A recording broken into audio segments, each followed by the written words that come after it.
Margaret, we are living in an unprecedented moment in American history. We're looking at a rapid growth of oligarchy. We're looking at a rapid growth of authoritarianism. And I fear that we're looking at a rapid growth of kleptocracy as well. And I'm going to do everything I can to work with my supporters all over this country to stand up and fight back, to make sure we have an economy that works for everybody, not just Elon Musk. What if I told you that a billionaire just got schooled on live TV by none other than Bernie Sanders? That's right. The Vermont senator went full throttle on Elon Musk, delivering a verbal smackdown so fierce that even Tesla's autopilot couldn't swerve in time. Sanders, armed with facts sharper than a SpaceX rocket, called out Musk on wealth hoarding, worker treatment, and tax dodging, all while Musk sat there probably wishing he could launch himself to Mars. The internet exploded, memes flew, and now everyone's asking, did Bernie just humble the world's richest man? Buckle up, because this was one for the history books. And I think the function of government under Trump, under Elon Musk, will not be to serve ordinary people, but to make the very richest people in this country even richer. There are probably some people watching who think, oh, Elon Musk, smart guy, he's got these 20-something-year-old tech wizards going into government and looking for waste and abuse, and what's wrong with that? What is wrong with what is going on? Nothing wrong with looking for waste and the kinds of bureaucracy that exist. I think we can do a whole lot to get rid of the waste, the fraud, the excessive bureaucracy that exists in government, especially, by the way, in the Defense Department. What is wrong right now is one simple reality. What Musk is doing is illegal and unconstitutional. One moment, it was just another televised discussion, and the next, boom, Bernie Sanders was verbally drop-kicking Elon Musk in real time. Nobody saw it coming, least of all Musk, who probably assumed he'd cruise through the segment with the same smooth deflections he uses on Twitter. But this wasn't Twitter. There were no fanboys, blue-check defenders, or way to fire off a meme and exit the chat. It was just Bernie, a mountain of receipts, and a billionaire who suddenly looked like he regretted showing up. Now, I think what Musk, the wealthiest guy in the world, just said is totally outrageous. That's a hell of a Ponzi scheme when for the last 80 years, Social Security has paid out every nickel owed to every eligible American. Quite a Ponzi scheme. What is in fact a problem is that if we don't make reforms and improve the funding mechanism, in the next 9 years, the Social Security Trust Fund, which provides about 20% of the funding, will go broke. At first, Musk tried to keep it cool, flashing that signature half smirk, the one that usually signals he's about to say something dismissive and vaguely futuristic. Maybe something about Mars or Neuralink or how AI will soon let us communicate through brainwaves. But Bernie was already off to the races before he could launch into his usual billionaire poetry. Wealth inequality, tax evasion, the absurdity of amassing a fortune so enormous that not even a small country could spend it all in a lifetime. Musk and the other billionaires who are strongly supporting the H-1B program are dead wrong. American workers are there, they're just not looking for them. And worst of all, the fact that Musk's empire, the one he so proudly claims was built through genius and innovation, had more government assistance behind it than an overachieving teacher's pet. Musk blinked. This wasn't the script he was expecting. Normally, he'd counter with the usual billionaire bingo phrases, talk of job creation, economic growth, and reinvesting in humanity, but Bernie wasn't buying it. Not today. The senator leaned in, metaphorically rolling up his sleeves, hitting Musk with numbers so cold they probably made his crypto portfolio shiver. What Mr. Musk is doing is patently illegal and unconstitutional and must be ended. Tesla, SpaceX, all those billion-dollar ventures, sure, they were impressive, but let's not ignore the mountain of public funds that helped prop them up.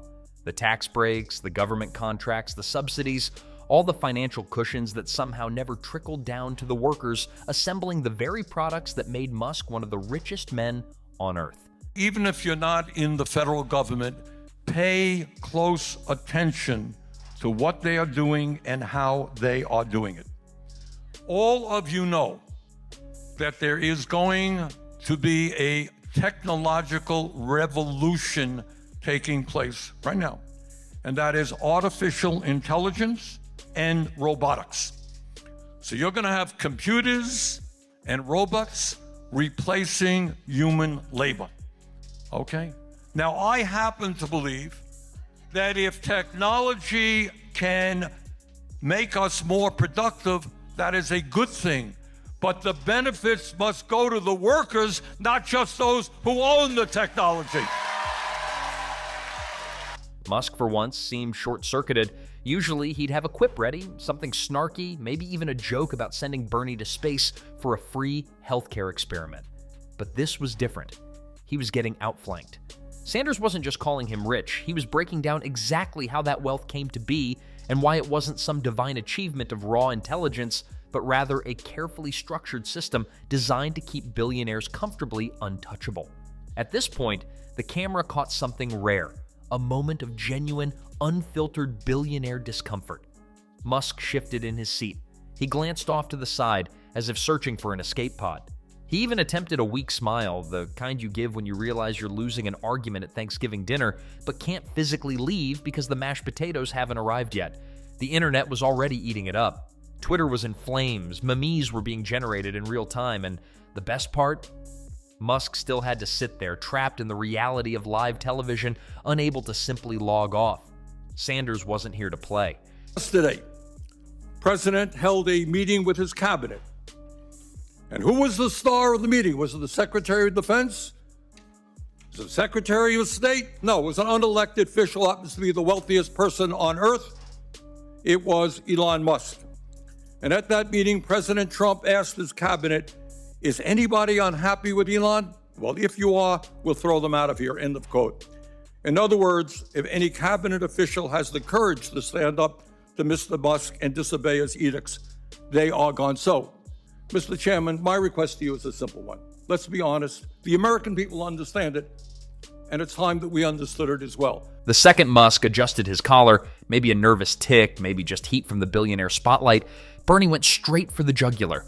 No warm-up, no fluff, just a brutal dissection of the wealth gap so stark it could make a tax accountant cry. The numbers hit the screen like a championship scoreboard. Musk's net worth, over $200 billion. Tesla's market value, $500 billion and climbing. The average Tesla factory worker's salary, a number so low it could probably fit on a sticky note. Musk gave that tight-lipped, slightly amused look, the one he pulls when he thinks people just don't get it. But Bernie wasn't buying the fairy tale. Investments? Fantastic. But maybe, just maybe, the guy making the cars should also be able to afford one. Or, at the very least, not have to work overtime just to afford rent within driving distance of the factory. The audience shifted. Even those who might admire Musk's empire couldn't ignore the uncomfortable math Bernie was laying down. Got me, but I think there is so much chaos in the world right now created by we have a trade war with our two neighbors, Canada and Mexico. You have the President of the United States wanting to take over the Panama Canal, take over Greenland, God knows what else. We are laying off, Mr. Musk is now laying off or proposing to lay off hundreds of thousands of federal employees. What will that mean to the Veterans Administration? It was like watching a millionaire ask a guy eating instant noodles if he should buy another yacht, just to engage with the community. And then came the big one, the government subsidies. Oh, this was Bernie's moment. His face lit up like he had been waiting years for this conversation. Musk, the self-proclaimed rugged individualist, the free market champion, the disruptor of industries, had received more taxpayer-funded assistance than a failing mall. Tesla, government incentives. SpaceX, NASA contracts. Solar City, he practically built it with government funding. And yet, every time someone suggested raising taxes on the ultra-wealthy, Musk acted like they were threatening to personally rob his piggy bank. He tried to interject something about how subsidies helped accelerate green energy and how Tesla had long since paid back any government loans. But Bernie was already steamrolling through. Oh, so government assistance is okay when it helps billionaires innovate, but when workers ask for a livable wage, suddenly it's socialism? The crowd murmured. The camera zoomed in just enough to catch Musk's blink rate increasing. And just when it seemed like Bernie was done, he went for the final punch. Tax avoidance. Musk had paid zero federal income tax in 2018. Zero. Less than a teacher, less than a nurse, less than someone selling handmade candles on Etsy.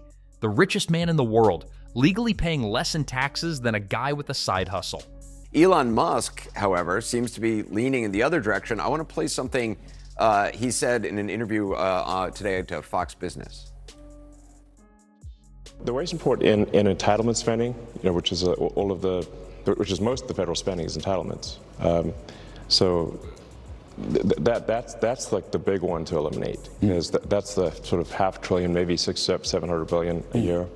That is also a mechanism by which the Democrats attract and retain illegal immigrants by essentially paying them to come here and then turning them into voters. So, I mean, what do you make of his desire to cut entitlements? He says he wants to go after waste and fraud, and the reason you just heard him use. Well, he has called Social Security a Ponzi scheme. They have already laid off 2,500 employees of the Social Security Administration. Anderson, I think I speak for probably every member of the Senate, in that the calls that we get in large numbers are people who are saying, I'm trying to get a hold of Social Security, I got a disability. At that moment, Musk's smirk twitched just slightly. He was in uncharted territory now, and it was clear.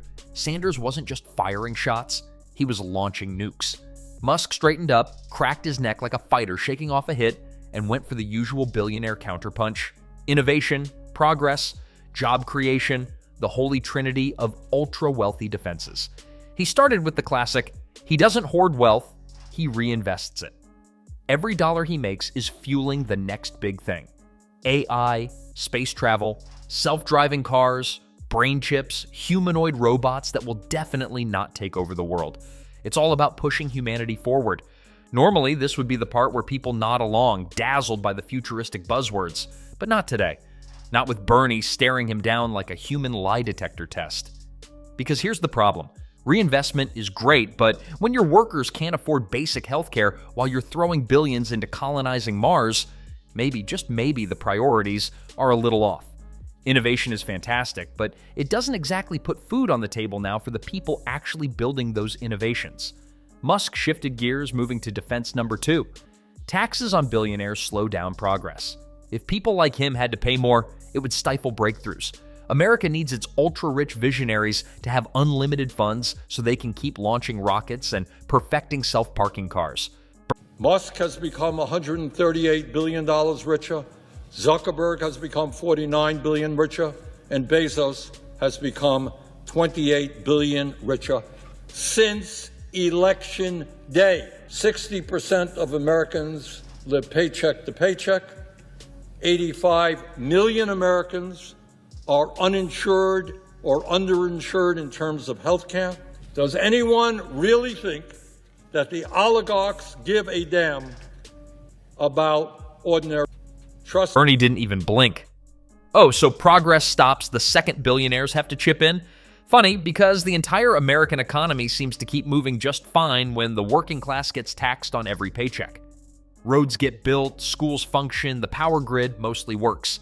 Yet the moment someone suggests that the guy making $200 billion contribute at the same rate as the person making $50,000, suddenly the entire future of humanity is at risk. Musk, feeling the heat, went for the final lifeline. I create jobs. And sure, technically yes, Tesla employs tens of thousands of people. SpaceX provides opportunities for engineers and scientists. But this was where Bernie had his knockout blow ready and waiting. Creating jobs isn't charity, it's business. Musk doesn't hire people out of the kindness of his heart. He hires them because he needs them to generate more wealth. And yet somehow, it's always the workers who have to struggle while billionaires pat themselves on the back for giving people jobs, as if those employees should be grateful for the privilege of working 12-hour shifts just to afford rent. For a split second, Musk hesitated. He was used to debates where he could throw out vague ideas about space colonies or AI supremacy, and people would be too awestruck to challenge him. But Bernie wasn't impressed. He wasn't buying the myth of the overburdened billionaire desperately trying to save the world. Senator Bernie Sanders is exposing the real plan behind Donald Trump and Elon Musk's moves when it comes to entitlements. What do you do when you want to destroy a government program that people overwhelmingly support? You don't just come out and say, we're taking away your benefits. No, you sabotage the system. You make it inefficient and dysfunctional and slow and frustrating until people start saying, man, this thing really sucks. And then you have the Musk exhaled, adjusting his posture, realizing that for once, he wasn't winning. And somewhere deep in the recesses of Twitter, a meme was already being born. Elon Musk, the world's richest man, completely out of arguments. Bernie leaned in, sensing blood in the water. Musk had tried the usual billionaire escape routes, but there was no eject button here, no take private at $420 option, no Twitter poll to distract from reality. Just the cold, hard facts, and they were about to hit like a SpaceX rocket on a bad test flight. First, the myth of Musk as the lone genius, the self-made billionaire who pulled himself up by his diamond-encrusted bootstraps. Oh no, Bernie was having none of that fairy tale. Musk didn't build Tesla from scratch. He bought into it. And those early days? Oh yeah, the company wasn't just running on caffeine and hustle, it was running on government funding. Taxpayer money, subsidies, incentives, the very public dollars that Musk now pretended he never needed. The irony was almost too good. Musk had loved government help when it was making him richer, but when anyone suggested that billionaires should return the favor, suddenly it was a crime against capitalism. If they are prepared to tell workers at the federal government, some of whom have dedicated their whole lives to public service, hey, you're out of here, goodbye. Tell me what you did last week, you're out of here, goodbye, goodbye. What do you think they're gonna do to people in the private sector when artificial intelligence comes? You're gone, forget it, you're out on the streets. Our job is to make sure that when you have these technologies, it benefits all of us, not just the few. So pay attention to what's going on. Bernie pointed this out with all the subtlety of a jackhammer. If government money was so bad, maybe Musk should refund every dollar of those subsidies. Oh, what's that? No volunteers? Thought so. Musk shifted in his seat, his usual smirk tightening just a bit. But Bernie wasn't done. Not even close. Next up, the worker struggles. While Musk was busy figuring out how to land rockets, Tesla employees were figuring out how to afford groceries. Workers are putting in grueling shifts, standing on assembly lines for hours, barely making enough to afford a Tesla bumper, let alone the actual car. Meanwhile, Musk was accumulating more wealth than entire nations. Let's put it in perspective. If Musk wanted to, he could wake up tomorrow and single-handedly solve world hunger, give every Tesla worker a massive raise, and still have enough left over to build his little Mars utopia. But instead, more stock buybacks, more wealth hoarding, more tweets about Dogecoin. The audience shifted uncomfortably. This was getting real. The myth of the struggling billionaire innovator was cracking, and Bernie was hammering at it like a Brooklyn carpenter on a tight deadline. And then, the final blow. This idea that making billionaires pay their fair share would somehow destroy progress. Oh, please. Paying taxes wouldn't stop progress. Most Americans, that the person who is running the United States government now is Mr. Musk.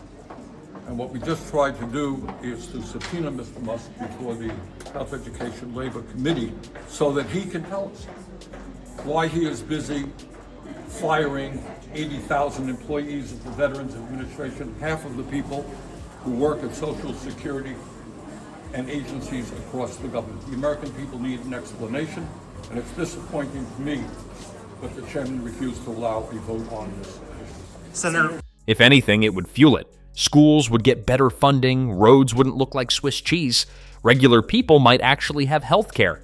But Musk? No, he wanted the future to be some cyberpunk dystopia where billionaires lived in floating mansions while everyone else begged for a universal basic income. Musk opened his mouth, then closed it. He had no comeback. The man who always had a snarky reply, who could roast senators on Twitter in seconds, suddenly looked cornered. It was happening. The richest man in the world, speechless. And somewhere in the depths of the internet, a new meme was being born. Bernie Sanders, the only man to send Elon Musk to Mars. And just like that, the internet did what the internet does best. Absolutely lose its mind. Within minutes, Twitter was a war zone of memes, hot takes, and billionaire coping mechanisms. The first wave was brutal. Musk's face photoshopped onto a burning Tesla with captions like "full self-destruction mode activated." Then came the Bernie edits, dropping the mic, standing victorious over a defeated Musk, wielding tax policy like a lightsaber. Well, let's start with oligarchy, and I think we are there. When you see three of the richest people in this country, the three richest, standing behind the president when he gets inaugurated, when you see Elon Musk, who contributed over $200 million, $270, to get Trump elected, and then becomes in many ways the most important appointee of the Trump administration. And when you see, since Trump's inauguration, Elon Musk becoming $150 billion richer in 2.5 weeks, $150 billion richer, you tell me whether or not we are living in... Musk's usual defenders scrambled. Maybe he was holding back, maybe this was 4D chess, maybe we just didn't understand his genius. But deep down, they knew. Musk got wrecked, and no algorithm in the world was going to let him forget it. The memes were still multiplying like Dogecoin on a good day, but people were already asking the bigger question: what now? Was this just another viral moment, or had Bernie actually cracked the billionaire narrative wide open on live TV? For years, the ultra-wealthy had strutted around untouchable, wrapped in the shiny armor of innovation and job creation. But now, that armor had dents, big ones. Of course, everyone kept refreshing Musk's Twitter feed like it was Christmas Eve, waiting for the clapback. Surely Elon being Elon, he wouldn't let this slide. Maybe he'd post a smug meme, maybe a passive-aggressive poll asking if Bernie should be sent to Mars, but hour after hour passed and nothing. No tweet, no sarcastic one-liner, no GIF, just radio silence, which for Musk is basically the equivalent of waving a white flag. But the real buzz wasn't just about who won the debate. Everyone knew Bernie had landed that punch so clean, it echoed. Because of the corrupt campaign finance system. If some Republican today stands up and says, you know what, I am not going to cut Medicaid in my district to give tax breaks to billionaires, you know what happens? The next day Musk says, guess what, fella? We're going to primary you. I got endless amounts of money. You're in trouble. These guys are scared to death. They're scared to death of Musk. But we're going to have to force them to make a choice. They can be scared to death of Musk, or they can be scared to death of their own constituents. That's the choice. The question was whether this moment would ripple beyond the internet. Would people finally stop worshiping billionaires like tech gods and start asking why the richest man alive pays fewer taxes than their local barista? Would this spark something bigger? A push to rewrite tax laws, close the loopholes, and stop treating billionaires like endangered species who need protecting? No one knew for sure. But one thing was crystal clear.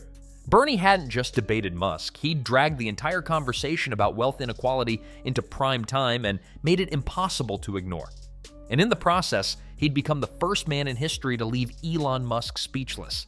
Now that's legendary. If you enjoyed, like, comment, and subscribe.